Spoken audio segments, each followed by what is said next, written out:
अक्कलकोट तालुक्यातील दुधनी जवळील रुद्देवाडी गावाजवळ अक्कलकोट गाणगापूर महामार्गावर आज भीषण अपघात झाला.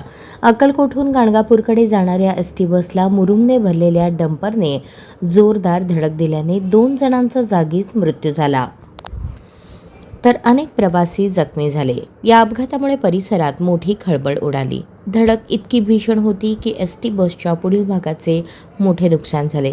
अपघातानंतर डंपरने पेट घेतल्याने परिस्थिती अधिक गंभीर बनली. बसमधील अनेक प्रवासी गंभीर जखमी झाले असून काहींना किरकोळ दुखापत झाली आहे. स्थानिक नागरिकांनी तात्काळ मदतकार्य सुरू करून जखमींना बाहेर काढले. अपघातातील जखमींना तातडीने अक्कलकोट येथील शासकीय रुग्णालयात हलवण्यात आले. दक्षिण अक्कलकोट पोलीस ठाण्याचे पथक घटनास्थळी दाखल झाले असून पुढील तपास सुरू आहे. या दुर्घटनेमुळे महामार्गावरील वाहतूक काही काळ विस्कळीत झाली होती.